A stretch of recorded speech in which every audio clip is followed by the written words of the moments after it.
Mi hija. Mi hija, que no me había hablado en años, me invitó de repente a su cumpleaños.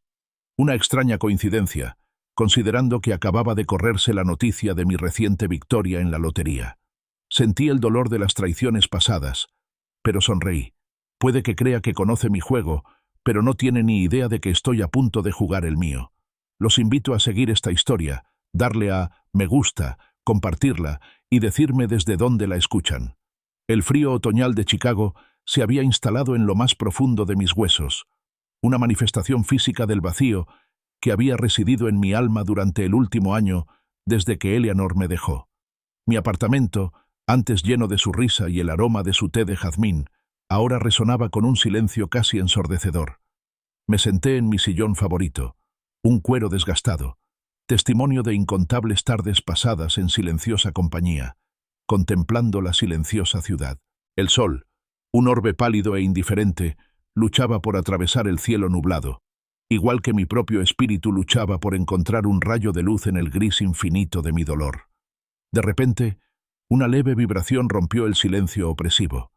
Mi teléfono, un dispositivo que rara vez usaba últimamente, vibró en la mesita de caoba a mi lado. Mis dedos, entumecidos por la inactividad, lo buscaron a tientas, con una leve molestia por la interrupción agitándose en mi interior.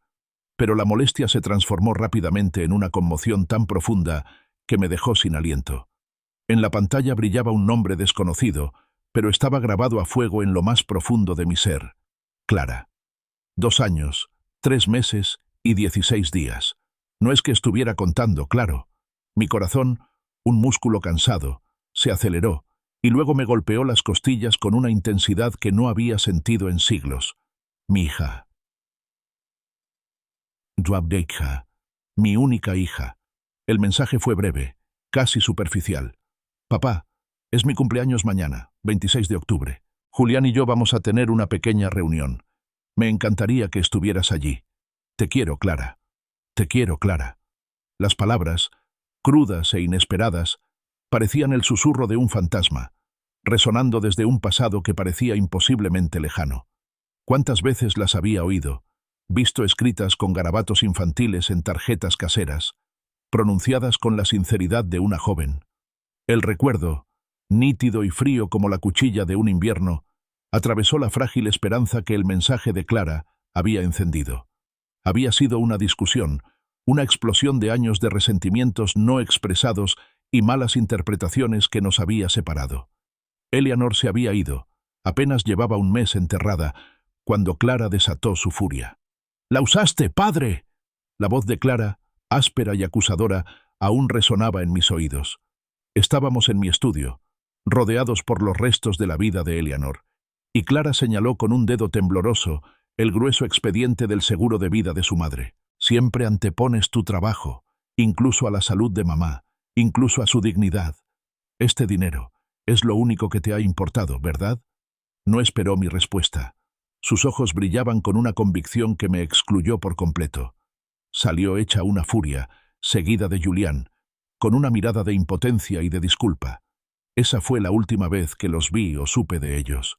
Mi mirada se desvió hacia la repisa de la chimenea, adornada con una galería de tiempos más felices.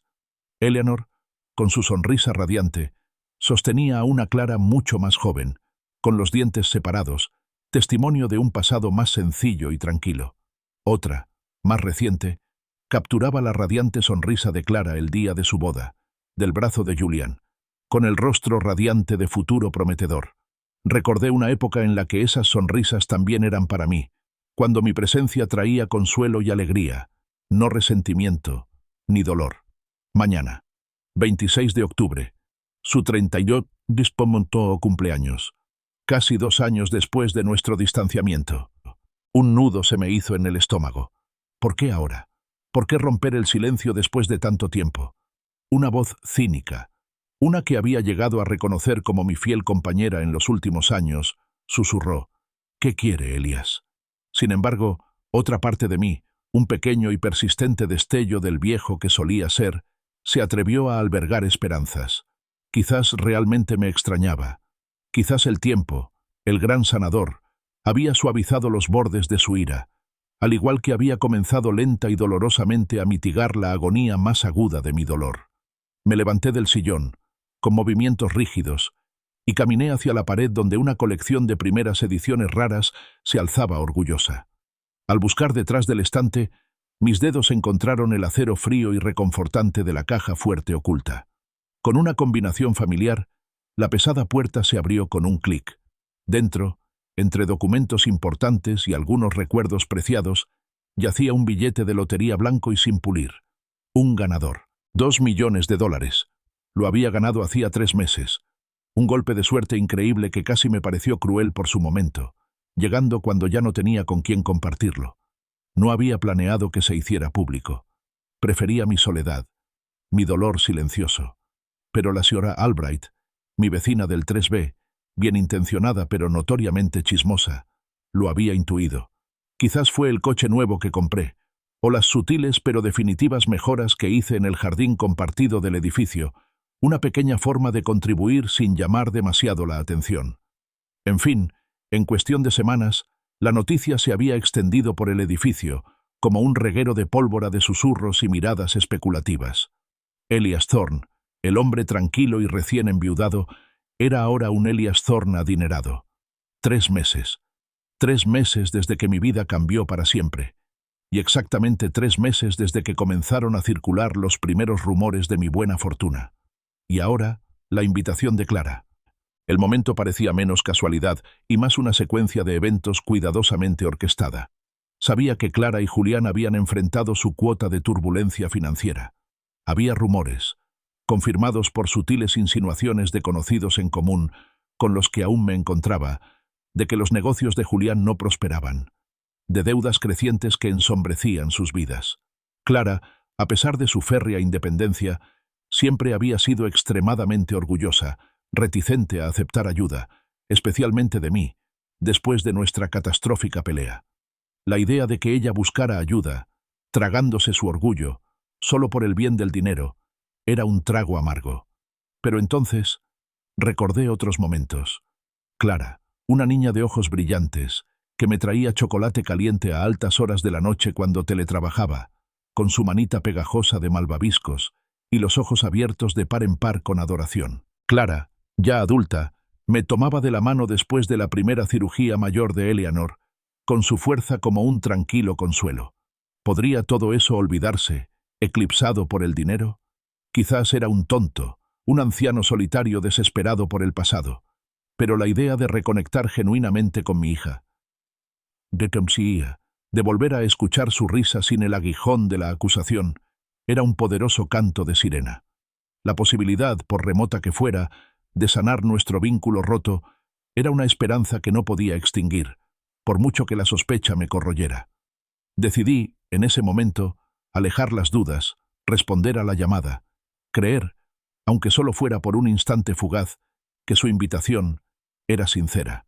Cerré los ojos, intentando evocar la sensación de confianza absoluta e incondicional, una sensación que se había vuelto tan extraña para mí como el roce de la mano de Eleanor. La decisión, una vez tomada, se asentó en mi corazón como una suave e inesperada nevada. Guardé con cuidado el billete de lotería en la caja fuerte. El frío metal me tranquilizó. Esta repentina ganancia inesperada, antes un secreto solitario, ahora se sentía como una herramienta, un extraño catalizador para lo que anhelaba desesperadamente que fuera una segunda oportunidad. Mi determinación se consolidó. No dejaría que el cinismo ni las heridas del pasado dictaran el futuro. Reconstruiría mi relación con Clara. Mi mirada se posó en el viejo calendario de escritorio de Eleanor, que aún colgaba en la pared de la cocina, donde siempre lo había guardado. Su letra pulcra y elegante llenaba los recuadros con recordatorios de citas médicas, compromisos sociales y cumpleaños. Octubre, un mes que amaba por sus vibrantes colores, estaba abierto.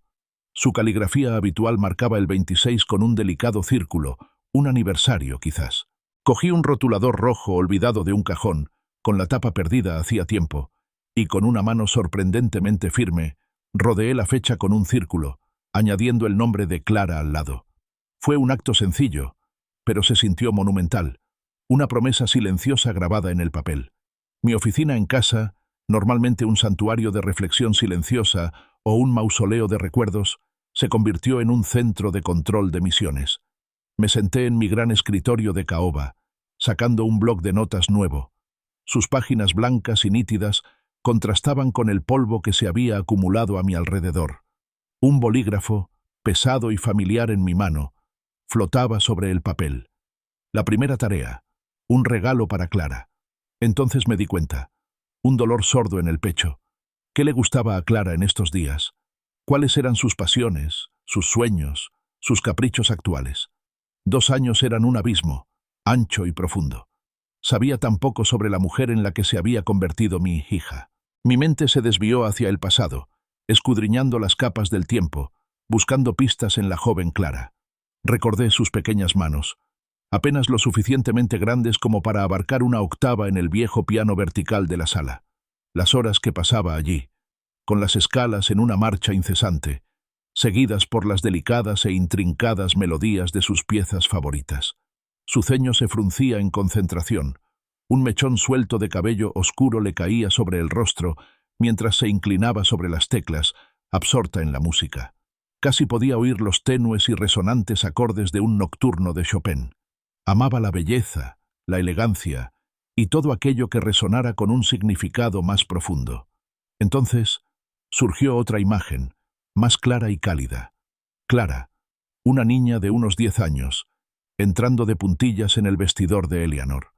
La encontré una tarde, sentada en el taburete de terciopelo de Eleanor, su pequeña figura empequeñecida por el elaborado tocador de Eleanor. Reía nerviosamente, adornada con un collar de brillantes perlas de Eleanor, sus deditos acariciando su superficie suave y fresca. Amaba las joyas, incluso entonces, no por su precio, presentí, sino por su belleza inherente, la forma en que reflejaba la luz, las historias que parecían albergar. Parecía una pequeña reina, regia y completamente encantada. Joyas, escribí, firme y decidida en la página. Algo sustancial, significativo. No una baratija, no una moda pasajera. Algo atemporal, algo que transmitiera conexión y permanencia, algo que anhelaba. Mi mente se dirigió de inmediato a las marcas consolidadas, lugares conocidos por su calidad duradera y diseños clásicos. Tiffany's, Cartier. La Milla Magnífica me atraía, una deslumbrante extensión de lujo que no había visitado en años, y desde luego no para un regalo con una carga emocional tan profunda. Levanté la vista, y mis ojos se posaron en una fotografía enmarcada en la esquina de mi escritorio. Era Clara, de unos 7 años, de pie orgullosa junto al piano de cola pulido del auditorio de su escuela. Su primer recital de piano. Llevaba un sencillo y elegante vestido azul, cosido por las amorosas manos de Eleanor, cuya tela caía suavemente en cascada sobre sus rodillas. Su sonrisa, desdentada, era amplia y desinhibida. Sus ojos brillaban con una mezcla de nervios y emoción. Recordé ese día vívidamente. Su pequeño cuerpo temblaba antes de subir al escenario. Su pequeña mano aferrada a la mía, húmeda de miedo. Me arrodillé, susurrándole palabras tranquilizadoras, diciéndole que estaría magnífica. Y así fue. Su interpretación del vals del minuto de Chopin fue impecable. Cada nota una perla perfecta que caía en el silencioso auditorio. Los aplausos fueron atronadores, pero fue la alegría pura y sin adulterar en su rostro mientras corría hacia mí, abrazándome con fuerza y sinceridad, lo que realmente me quedó grabado. Ese sentimiento, ese momento de triunfo compartido y amor infinito, era lo que anhelaba recuperar. Una punzada de profundo arrepentimiento me revolvió las entrañas. ¿Cuántos momentos así me había perdido? ¿Cuántos logros no había celebrado? ¿Cuántas conversaciones tranquilas no había tenido lugar? ¿Cuántos abrazos no había recibido? El distanciamiento no solo había roto nuestro vínculo, sino que le había robado años preciosos, años de su vida que nunca recuperaría, años en los que podría haber sido su padre, su confidente, su apoyo. El pensamiento era una herida abierta y dolorosa. No, no le daría más vueltas a eso. Me concentraría en lo que podía hacer ahora. Perlas. Sí, perlas. Elegantes, clásicas, atemporales. Algo parecido a lo de Eleanor, un sutil vínculo entre las mujeres que amé, un puente entre el pasado y el presente. Iría a la fiesta, no con expectativas de lo que ella pudiera querer, sino con el corazón abierto, dispuesto a darle lo que había descuidado por tanto tiempo: mi presencia, mi amor, mi perdón y mi ofrecimiento de reconciliación. Mientras estaba allí sentado, el apartamento, que se había sentido frío y vacío durante tanto tiempo, parecía calentarse poco a poco, impregnado de una nueva y frágil esperanza. Afuera, las primeras gotas de lluvia comenzaban a golpear el cristal, un suave redoble contra el apagado zumbido de la ciudad. Pero por dentro, me sentía más ligero, como si me hubieran quitado un gran peso de encima. Era Elias Thorne, el esposo de Eleanor, sí, pero también el padre de Clara, y estaba listo para volver a ser su padre, verdadera y completamente. Volví a tomar la foto de la infancia de Clara, recorriendo el contorno de su rostro pequeño y sincero. Su sonrisa desdentada, su mirada confiada, aún tenían el poder de desarmarme. Abordaría esto no como una batalla, sino como un viaje cuidadoso y reflexivo para recuperar su corazón, paso a paso. El primer paso sería el regalo, una rama de olivo de perlas pulidas y luminosas. El siguiente, mi presencia, y una promesa silenciosa de escucharla de verdad, por primera vez en años. El fresco aire otoñal de Chicago no disminuyó la vibrante energía de Magnificent Mile. Me ajusté la corbata, sintiendo una inusual sensación de propósito mientras recorría las bulliciosas calles. Mi traje, gris carbón, impecable y perfectamente entallado, era mi armadura, mi importante imagen de negocios, que me había servido de mucho en innumerables negociaciones y reuniones de alto nivel. Hoy, sin embargo, la misión era mucho más delicada, mucho más personal, que cualquier acuerdo de sala de juntas. Hoy, estaba recuperando un pedazo de mi corazón. Me sentía atraída por una boutique ubicada entre dos grandes almacenes, cuyo letrero de latón pulido proclamaba «Momentos atesorados». El nombre en sí mismo parecía prometedor. Al entrar, me envolvió una atmósfera de lujo discreto. Una suave música clásica salía de altavoces ocultos, mezclándose con el sutil aroma a maderas nobles y flores frescas. Vitrinas de cristal reluciente y plata pulida cubrían las paredes, cada artículo meticulosamente ordenado. Este no era un lugar para curiosear, era un santuario para encontrar regalos con un significado auténtico. Caminé lentamente por las distintas secciones, observando marcos de fotos personalizados, decoración elaborada para el hogar y papelería de alta gama. Cada artículo, aunque hermoso, parecía demasiado impersonal, demasiado efímero para la importancia de la ocasión. No era solo un regalo de cumpleaños, era una rama de olivo, una disculpa silenciosa, una súplica desesperada de reconexión. Tenía que ser algo duradero, algo que susurrara sobre permanencia y amor duradero, incluso si se pronunciara a través de un abismo de 2 años. Mis pasos finalmente me llevaron al deslumbrante corazón de la tienda, el mostrador de joyería. Bajo los intensos rayos de luz halógena, los diamantes brillaban con un brillo casi sobrenatural, atrayéndome como una polilla a la llama.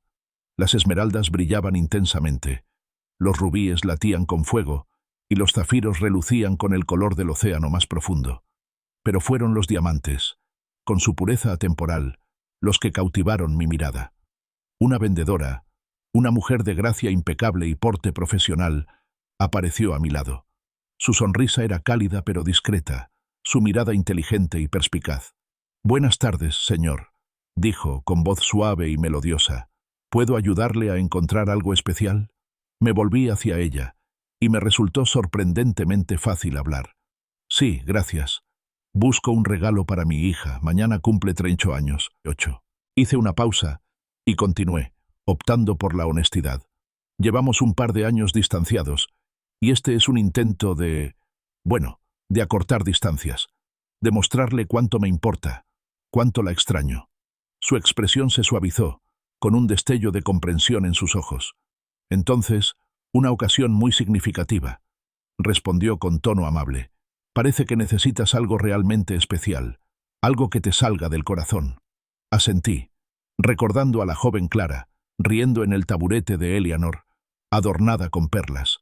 Pero más allá de las perlas, recordé su fascinación por todo lo que brillaba, todo lo que captaba la luz y relucía con magia. De niña, coleccionaba piedras pulidas, convencida de que eran pequeños diamantes. Sus ojos siempre se habían sentido atraídos por el brillo. Siempre le encantaron las cosas que brillaban. Reflexioné en voz alta, con una sonrisa melancólica en los labios. Incluso de pequeña. La mirada de la asociada recorrió los expositores de diamantes, mientras su dedo se golpeaba pensativamente la barbilla. En ese caso, señor, para un cumpleaños tan importante y con un sentimiento tan bonito, le sugeriría unos pendientes clásicos de diamantes. Son elegantes, versátiles y tienen un encanto atemporal. Una declaración de estilo sin ser excesivamente extravagante, perfectos para el día a día o para ocasiones especiales, y a menudo se eligen como reliquias familiares. Me condujo a un expositor específico, abriendo con cuidado una vitrina forrada de terciopelo. Mis ojos se fijaron de inmediato en un par en particular. 2 diamantes de talla brillante, cada uno engastado en un delicado halo de diamantes más pequeños y relucientes, todos engastados en platino. No solo brillaban, parecían capturar la luz que los rodeaba e irradiarla, como soles en miniatura que centelleaban bajo la iluminación de la tienda. «Son exquisitos», me oí decir, con la voz un poco más ronca de lo que pretendía. El empleado los recogió con unas pinzas suaves y me los entregó. «Son muy populares, señor. Tienen un peso total de 1 quilate, lo que significa medio quilate por pieza. Los diamantes tienen una claridad BS1, lo que significa que tienen muy pocas inclusiones, casi perfectos a simple vista, con un impresionante color D. El engaste de platino garantiza su durabilidad y realza su brillo. Son una auténtica reliquia familiar, un regalo que se atesorará durante generaciones.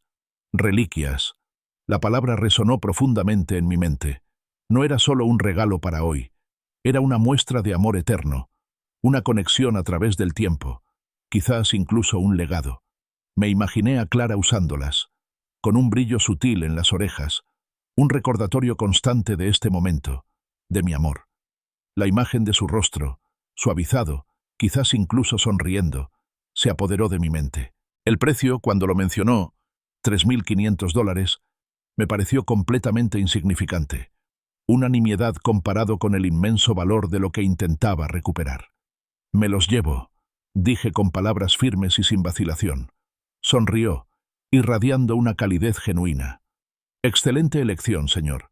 ¿Le gustaría nuestro envoltorio de regalo especial?» «Sí, por favor», respondí. «Una elegante caja azul marino con detalles dorados, si la tiene». Me imaginé el azul intenso y profundo contra el fuego gélido de los diamantes. «Perfecto». Mientras empaquetaba cuidadosamente los pendientes, los metía en la caja azul marino y los ataba con un delicado lazo dorado, una profunda sensación de ligereza me invadió. El peso del dolor y el arrepentimiento, que me habían acompañado constantemente, pareció desvanecerse, reemplazado por una esperanza incipiente y floreciente. Este regalo, estos brillantes diamantes, se sentía como un pequeño puente tangible que atravesaba la enorme distancia emocional que nos separaba. Planeaba llamar a Clara más tarde esta noche, solo para confirmar mi asistencia, para avisarle que sí iría. Mañana le entregaría estos diamantes, no como un soborno, sino como símbolo de mi amor eterno y mi sincero deseo de reconciliación.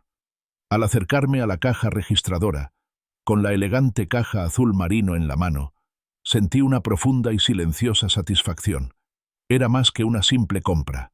Era una declaración, un paso adelante, una plegaria silenciosa por un nuevo comienzo. Con la elegante caja azul marino cuidadosamente agarrada bajo el brazo, con su cinta dorada como una brillante promesa, me dirigí a la caja registradora. Una profunda satisfacción me invadió. A Clara le encantarían estos pendientes. Me imaginé su rostro, sus ojos iluminándose de genuino placer, y la imagen fue como un bálsamo para mi corazón adolorido. Este regalo, creía firmemente, era el primer paso hacia la sanación. Detrás del mostrador había un hombre de mediana edad, cuya etiqueta lo identificaba como Daniel Miller. Su rostro mostraba sutiles líneas de cansancio, y su mirada cansada delataba una resignación silenciosa que parecía fuera de lugar en un establecimiento tan lujoso. Me saludó con una sonrisa forzada y automática que no llegó a sus ojos. «¿Encontró todo lo que necesitaba, señor?» «Sí, gracias», respondí, con una ligereza que no había conocido en años. Coloqué la caja con cuidado sobre el mostrador. Es para el 38 cumpleaños de mi hija. Hemos pasado un par de años complicados, pero espero que esto sea un paso hacia la reconciliación. Le ofrecí una pequeña sonrisa esperanzada. Los ojos cansados de Daniel se posaron en la caja, luego en mí, con un atisbo de algo ilegible en sus profundidades. Tomó mi tarjeta de crédito, que ya le había dado. Al tomarla, su mirada se posó en el nombre grabado. Preston M. Hunt. Se produjo un cambio sutil. La sonrisa automática se desvaneció, reemplazada por una tensión en la mandíbula, una repentina intensidad en su mirada que me inquietó. Su profesionalidad, una fina fachada, se quebró y se desmoronó, revelando un reconocimiento urgente, casi desesperado. Se inclinó hacia adelante, y su voz se convirtió en un susurro bajo y urgente que interrumpía la suave música de la tienda. «Escuche, señor», dijo, con la mirada fija en la mía con una intensidad inquietante. «Elias Thorne, ¿verdad? ¿De The Loop?» Parpadeé, segura de haber oído mal. ¿Cómo sabía mi verdadero nombre? ¿Y cómo sabía dónde vivía? Mi paz, cuidadosamente construida, se hizo añicos. «¿Disculpe?», pregunté, con un nudo en el estómago. «¿De qué está hablando?» Antes de que pudiera reaccionar, Daniel se inclinó sobre el mostrador y me agarró la muñeca. Su agarre, sorprendentemente fuerte para un hombre de su complexión, parecía una férrea fuerza. Sus ojos, ya no cansados, estaban abiertos con una súplica desesperada. «Confía en mí», susurró con la voz ligeramente temblorosa. «Bajo ninguna circunstancia deberías ir a esa fiesta. Por favor, no vayas». Una irritación aguda e inmediata me invadió. Era algo completamente extraño, un interludio surrealista en lo que había sido un día profundamente esperanzador. Retiré la mano con fuerza, con la piel erizada por su contacto no solicitado. «¡Suéltame!», espeté, con la voz más áspera de lo que pretendía. «¿Qué demonios te pasa? No sé quién crees que soy, pero te equivocas». Daniel retrocedió, palideciendo, pero la desesperación en sus ojos no disminuyó. Pareció encogerse un poco, pero su determinación se mantuvo. «No estoy loco, señor Thorne, se lo prometo», insistió, con la voz aún baja, casi frenética. Yo solo sé cosas que necesita saber». «¿Qué cosas?», pregunté, aunque mi instinto me decía que me diera la vuelta y me fuera, que descartara aquello como el delirio de un loco. Mi mente corría, intentando comprender la situación. ¿Quién era este hombre? ¿Cómo me conocía? ¿Se trataba de una estafa elaborada? Con dedos temblorosos, Daniel finalmente procesó mi tarjeta. La máquina emitió un suave pitido, un marcado contraste con la creciente tensión entre nosotros. Me devolvió la tarjeta, mirándome fijamente. «Lo que sea que te hayan dicho», reiteró con voz apenas audible, «lo que sea que te hayan prometido, no es lo que parece. No te están haciendo esto». Extendí la mano, arrebatando mi tarjeta de crédito y la caja de regalo. Me aparté del mostrador, restando importancia a su preocupación con un gesto desdeñoso, aunque una inquietud escalofriante comenzaba a invadirme. Esto era absurdo. Mi hija, mi Clara, me estaba tendiendo la mano. Era una oportunidad para la reconciliación, no una conspiración. «¡No!», gritó Daniel, alzando ligeramente la voz, extendiéndose por el elegante espacio de la tienda. «Elias Thorne, del Loop. Sé exactamente quién eres». Sus palabras resonaron en el repentino silencio de la boutique. No miré atrás. Salí prácticamente a toda prisa. Las pesadas puertas de latón se cerraron tras mí con un suave golpe. El frío del aire exterior, antes refrescante, ahora me parecía una caricia depredadora. Mi euforia inicial se había evaporado, reemplazada por una confusión persistente y una inquietante sensación de estar expuesto. ¿Quién era este hombre? ¿Y por qué me había dado una advertencia tan terrible e inesperada? El pensamiento persistía, una mancha oscura en el lienzo prístino de mi recién descubierta esperanza. Si te encuentras en vilo, esperando a ver qué pasa, estás en el lugar correcto. Dale a me gusta, comparte esta historia con tus amigos y suscríbete para no perderte ni una sola parte de este drama en desarrollo. Veamos qué dudas surgen. El viento cortante de la avenida Michigan me azotaba la cara. un marcado contraste con la asfixiante confusión que me azotaba. Salí casi a trompicones de momentos atesorados, apretando con fuerza la elegante caja azul marino, mientras la mente me daba vueltas por la extraña y no solicitada advertencia de Daniel Miller. Sus palabras, pronunciadas con tanta urgencia, resonaron en mis oídos. Bajo ninguna circunstancia deberías ir a esa fiesta. ¿Cómo sabía mi nombre completo? Mi tarjeta de crédito, una vieja de mi época de trabajo, decía claramente E. M. Thorne, no Elias Thorne. ¿Y mi dirección? The Loop. La meticulosidad con la que supo exactamente quién era yo y dónde vivía me provocó un escalofrío que no tenía nada que ver con el frío. Su desesperación también me parecía inquietantemente genuina. No era el engaño astuto y ensayado de un estafador, ni la incoherencia descontrolada de un loco. Era cruda, urgente y profundamente inquietante. El tráfico en la avenida Michigan era lento y lento. El flujo constante de faros y luces de freno formaba un patrón hipnótico pero frustrante. Atrapado en mi coche, las palabras de Daniel seguían dando vueltas, un susurro insidioso que se negaba a silenciarse. Bajo ninguna circunstancia deberías ir a esa fiesta. Luché contra las crecientes zarcillos de la paranoia, intentando construir una explicación lógica para su comportamiento. Quizás tenía memoria fotográfica y había vislumbrado mi nombre completo en otra parte de la tarjeta, un detalle fugaz que se me había escapado. O tal vez simplemente era una persona con problemas, propensa a declaraciones dramáticas, y yo, en mi estado emocional, simplemente había sido el desafortunado objetivo de su último delirio. Tenía que ser eso, tenía ser. El familiar horizonte de Chicago, una imponente silueta contra el cielo que se oscurecía, ofrecía una tenue promesa de seguridad mientras finalmente regresaba a casa. Mi apartamento, normalmente un remanso de tranquilidad y soledad, ahora se sentía inquietantemente silencioso. Caminé de un lado a otro por los pisos pulidos. El rítmico golpeteo de mis zapatos era el único sonido que rompía la quietud. Intenté restarle importancia al encuentro, racionalizarlo como un incidente extraño y aislado, una mera coincidencia. Pero la imagen de la mirada suplicante de Daniel, su sorprendentemente fuerte agarre en mi muñeca, se negaba a desvanecerse. Mi mirada se posó en la elegante caja azul marino que aún reposaba sobre la mesa de centro. Dentro, sobre terciopelo, reposaban los pendientes de diamantes, $300–700 en esperanzas de reconciliación. ¿Estaba a punto de meterme en algo siniestro? ¿O estaba permitiendo que un desconocido arruinara la noche más importante que podría pasar con mi hija en años? Me enfrenté a un torrente de emociones contradictorias. Confianza versus sospecha. Esperanza versus cinismo. El profundo amor que sentía por Clara versus el miedo que la advertencia de Daniel había despertado. 2 años atrás, había elegido el orgullo y la había perdido. Ayer, al recibir su mensaje, había elegido la esperanza. ¿Debía dejar que las extrañas declaraciones de una cajera anularan esa decisión? ¿Debía dejar que el miedo volviera a dictar mis acciones y tal vez me costara a mi hija para siempre?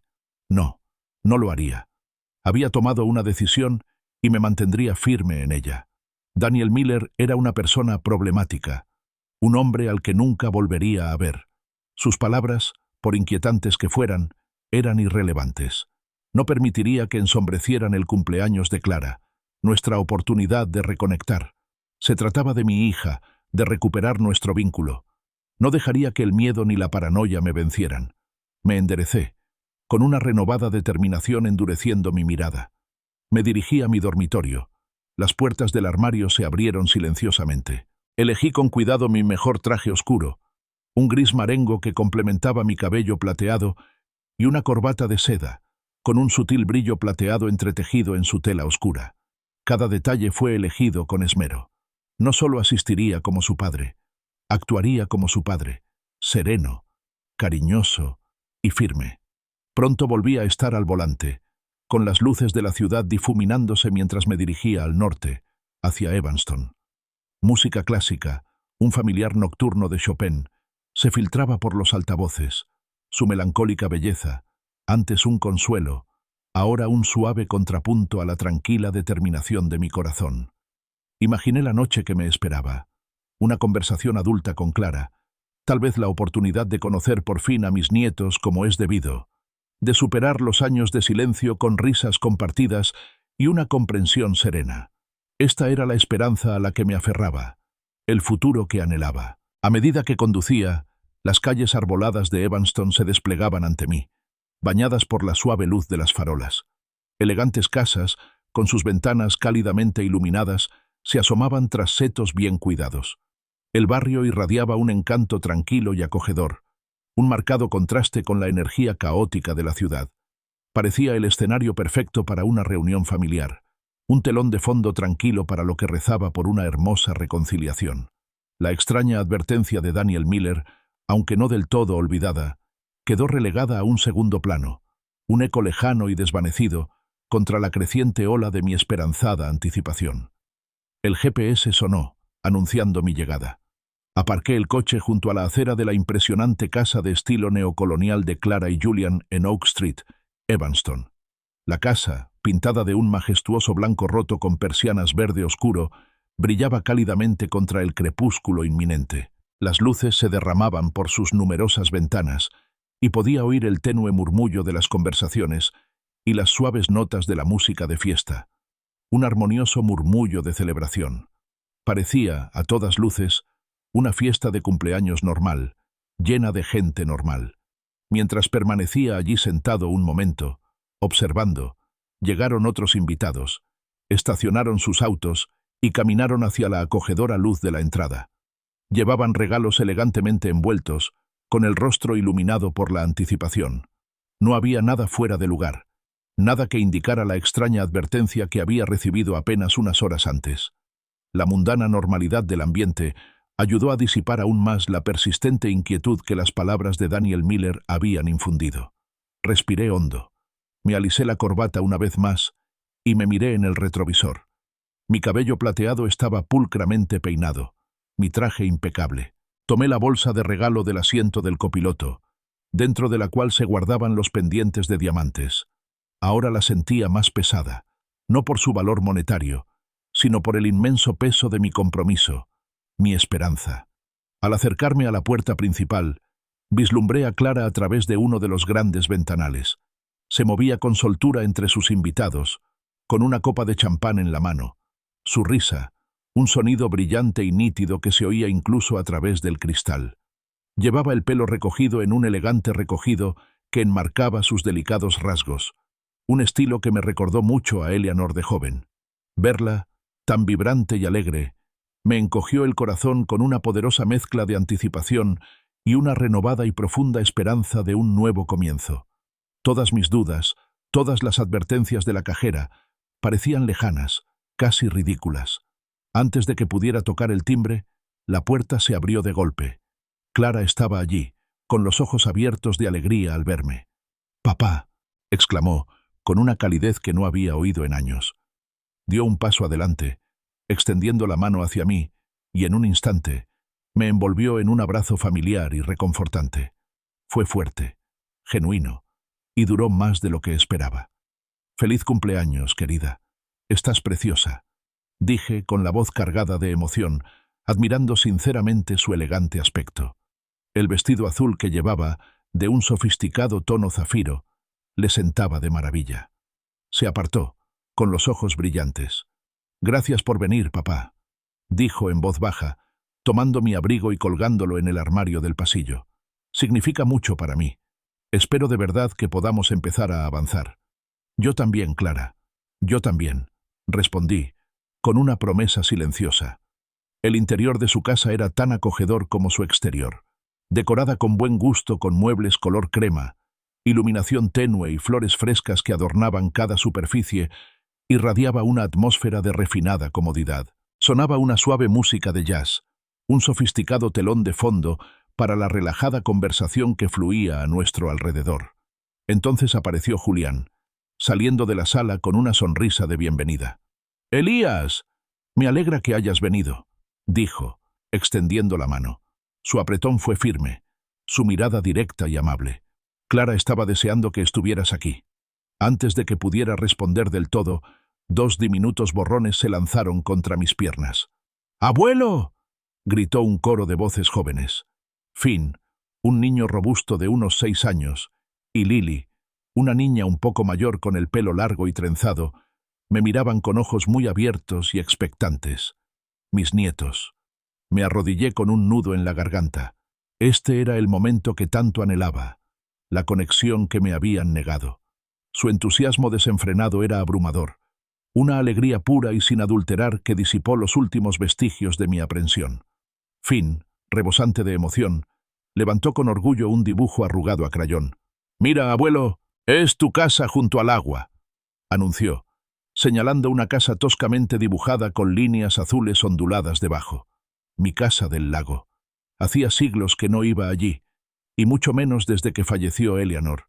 ¿Cómo lo sabía? Fue un detalle encantador e inocente que, por un instante, me pilló desprevenido. Lily, con el rostro radiante, tiró suavemente de mi mano. «Abuelo, ¿me lees un cuento de dragones más tarde? Por favor». Su pequeña mano, confiada y cálida, se acurrucó en la mía. La simple petición, la inocente confianza, fue una revelación. Esto era real. Esto era familia. La velada transcurrió con una naturalidad que no me había atrevido a esperar. Me relacioné con los amigos de Clara y los colegas de Julián, muchos de los cuales me recordaban de antes de la separación, con saludos cálidos y sinceros. Varios invitados comentaron lo maravilloso que era verme allí, lo considerado que había sido al ir a buscar a Clara. La conversación fluyó, ligera y agradable, abordando temas de actualidad, acontecimientos locales y recuerdos compartidos. Me sentí bien, realmente bien, de volver a formar parte de todo aquello. Entonces Clara, de pie en el centro de la sala, chocó una cuchara contra su copa de champán, llamando la atención de todos. La sala quedó en silencio. Todas las miradas se posaron en ella. «Solo quiero agradecerles muchísimo por venir», comenzó con voz clara y resonante. «Significa mucho para mí celebrar mi cumpleaños con todos ustedes, mis queridos amigos y familiares». Su mirada recorrió la sala y luego se encontró con la mía, un reconocimiento especial en su interior. «Y ahora», continuó, con una sonrisa aún más amplia, «sé que mi padre tiene un regalo muy especial para mí». Me hizo un gesto, invitándome a pasar. Con la elegante bolsa de regalo envuelta en la mano, caminé hacia Clara. La silenciosa expectación de la sala nos envolvía. Era el momento que había imaginado, el punto de inflexión. El murmullo de la conversación se desvaneció en un respetuoso silencio, mientras todos en la sala parecían contener la respiración, presenciando lo que claramente percibían como un conmovedor reencuentro padre-hija. Noté que las manos de Clara temblaban levemente al meter la mano en la bolsa y sacar la caja azul marino. Sus dedos, delicados y ágiles, desataron la cinta dorada y levantaron la tapa. Los diamantes, incluso en la suave luz ambiental de la habitación, brillaban con un fuego casi celestial. Su expresión cambió, primero a la incredulidad, luego a la sorpresa. «Papá», susurró, con la voz entrecortada por una emoción genuina. Son increíblemente hermosos. Gracias». Me miró con los ojos brillantes por las lágrimas contenidas, y por un instante la creí de verdad. Un murmullo de admiración recorrió a los invitados. «Oh, Clara, son impresionantes», exclamó alguien. «Elías, tienes un gusto exquisito», añadió otro.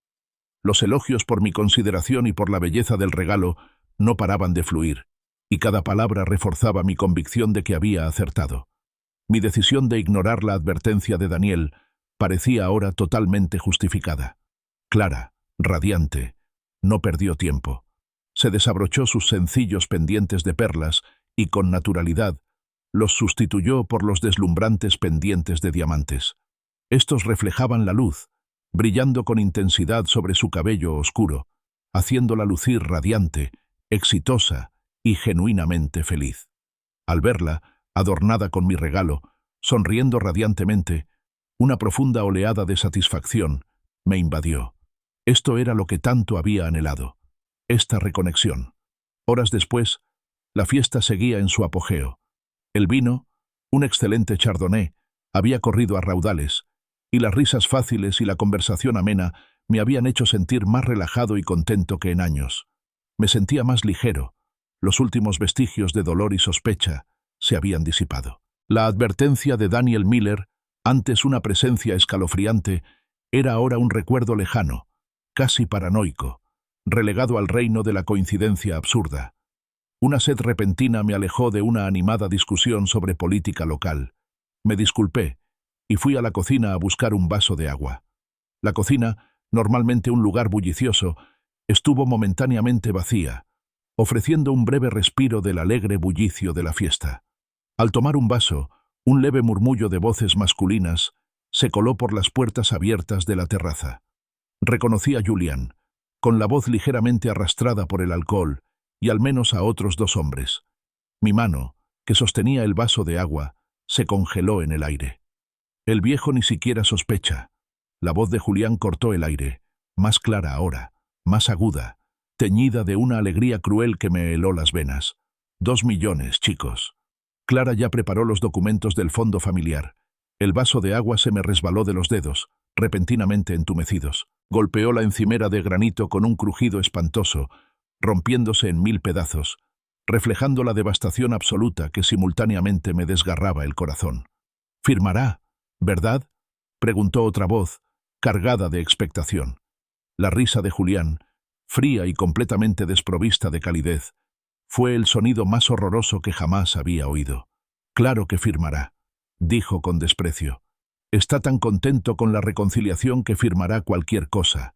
El viejo imbécil se compró joyas caras. Lo hace aún más fácil». Los fragmentos de vidrio roto a mis pies brillaban con malicia.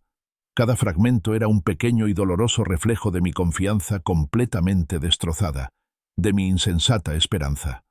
La desesperada advertencia de Daniel Miller, antes considerada una locura, ahora resonaba en mis oídos con aterradora claridad, una verdad profética que había ignorado con tanta arrogancia. «¿Esta noche?», presionó la primera voz. «Esta noche», confirmó Julián, recuperando en su voz una aparente claridad, un dejo de determinación implacable. «Clara tiene los documentos legales listos. Para establecer un fondo educativo familiar», lo llamó. «Suena perfectamente legítimo, ¿verdad?». Hizo una pausa, con una mueca de desprecio evidente incluso en su voz. «Pero aquí está la gracia, la parte más dulce. No hay otros familiares que puedan acceder a él. En realidad, no. Una vez que firme, el dinero se transferirá a una cuenta que controlamos conjuntamente. Solo Clara y yo. El mundo giraba a mi alrededor, una vorágine vertiginosa de traición y angustia. Mi hija, mi Clara. Ella lo había planeado. Había orquestado esta elaborada y cruel farsa. El abrazo amoroso, las lágrimas de agradecimiento, la sonrisa radiante, todo una mentira, una actuación diseñada para saquearme. Los hermosos aretes de diamantes, símbolo de mi amor, no eran más que un accesorio barato en su perversa obra. La fría y dura verdad se instaló en lo más profundo de mis huesos, más fría que cualquier invierno de Chicago. El cristal roto a mis pies se sentía como hielo contra la piel, pero la verdadera frialdad fue un cambio radical en mi alma. Me quedé paralizada en la cocina, con cada célula de mi cuerpo gritando en protesta. El engaño de Clara, la cruel avaricia de Julian, el alcance total y repugnante de su elaborado plan, ahora era aterradoramente claro. La hermosa casa de estilo neocolonial, la elegante fiesta, los sofisticados invitados, incluso las sonrisas inocentes de Finn y Lily. Todo era utilería en un juego de confianza meticulosamente orquestado. Los pendientes de diamantes, símbolo de mi desesperada esperanza, ahora parecían una broma cruel, un brillante accesorio para mi humillación. Desde la terraza, la voz de Julián, ahora envalentonada por el alcohol y el triunfo, continuó su venenoso monólogo. «La verdad es que esto lleva meses gestándose, desde que empezó a correr la voz de que había ganado la lotería. Sabíamos que estaría desesperado por una reconciliación. Solo había que hacerlo en el momento justo. Una nueva oleada de náuseas me invadió. 3 meses. El tiempo exacto desde que los chismes de la señora Albright habían empezado a correr. No fue un momento de reconciliación espontáneo. Fue una emboscada fría y calculada. Un instinto de supervivencia me activó. Tenía que salir, no sin antes contraatacar. Obligué a mis músculos a moverse, lenta y deliberadamente. Tomé un paño de cocina, con cuidado de no mirar los cristales rotos, y me limpié la mano, forzando una expresión neutra. Tenía que escapar sin revelar que conocía su monstruoso secreto. Al volver a entrar en la sala, Clara me miró. Su radiante sonrisa, que antes me había llenado de tanta calidez, ahora parecía grotesca, una máscara de puro engaño. Se acercó a mí con una elegante carpeta de cuero en la mano, y sus ojos brillaban con lo que ahora reconocí como un entusiasmo calculado. «Papá, qué momento tan oportuno», dijo con voz empalagosa y dulce. Julian y yo estábamos hablando del fondo de inversión familiar. Me encantaría hablar de los detalles contigo. Me senté, conteniendo la furia volcánica que amenazaba con estallar en mi interior. Mis manos, milagrosamente, permanecieron firmes al aceptar la carpeta. Ella se lanzó a un discurso bien ensayado, explicando cómo este fondo educativo familiar aseguraría el futuro de Finn y Lily, cubriendo sus estudios universitarios, sus primeras casas, sus sueños. Su lenguaje corporal era el de una vendedora experimentada, practicada y convincente, su mirada firme, su sonrisa firme. Los documentos, noté, parecían impecablemente legítimos, llenos de jerga legal y sellos de aspecto oficial. Todo era una ilusión perfectamente elaborada. «Suena interesante», respondí con voz monótona, sin delatar nada. Hojeé algunas páginas, fingiendo absorber el complejo lenguaje. Aunque hay mucho que asimilar. Dame tiempo para reflexionar sobre esto. La ansiedad de Clara apenas podía contenerse. «Claro, papá. No hay prisa. Pero si quieres unos minutos para revisarlo con más detalle, ¿quizás arriba? Es más tranquilo ahí arriba». Señaló la escalera con un brillo de avaricia en los ojos. «Buena idea», dije, levantándome lentamente. «Me llevaré esto». Arriba encontré el baño de invitados, un espacio impecable y estéril. Cerré la puerta con llave. El clic resonó con fuerza en el repentino silencio. Mi mente corría, pero con una claridad escalofriante. Saqué una pequeña libreta y un bolígrafo del bolsillo interior de mi chaqueta, herramientas que solía llevar para mis pensamientos improvisados.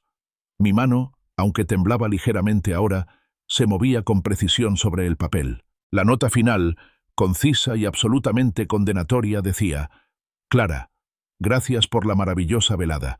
A partir de hoy, mi testamento cambiará. Todos los fondos, incluidos los $2 millones, se destinarán a obras de caridad para niños huérfanos. Quizás sean niños más agradecidos que mi propia hija, tu padre, que nunca más te confiará ni un centavo más». Lo releí, con una satisfacción sombría extendiéndose por mi cuerpo. Era crudo, contundente e innegablemente definitivo. No se trataba solo de venganza financiera, se trataba de romper un vínculo que había sido envenenado sin remedio. Con la nota cuidadosamente doblada, bajé las escaleras con el corazón pesado, pero con una determinación férrea. Vi a Clara y a Julián susurrando conspirativamente, con la cabeza inclinada. Caminé directamente a la mesa de centro, colocando la nota en un lugar destacado del centro, junto a un jarrón con flores frescas. Luego, sin decir palabra, fui al armario del recibidor, recogí mi abrigo y en silencio, casi en silencio, salí de la casa. La fría noche de Evanston me envolvió, un grato escalofrío contra la ira que me quemaba el pecho. Mientras me alejaba en coche, mirando hacia atrás, a la casa iluminada que albergaba a mis traidores, me permití una sonrisa sombría, casi triunfante. Pronto, muy pronto, Clara encontraría esa nota. Su plan, su elaborado y cruel fraude, no solo se había derrumbado estrepitosamente, sino que había encendido en mí una llama que ella jamás anticiparía. Los $2 millones sí asegurarían un futuro, pero no el suyo, y mucho menos el de Julian. Mi viaje tenía un nuevo destino. Regresé directamente a Magnificent Mile, a Treasured Moments. La tienda estaba cerrada, pero una figura solitaria cerraba.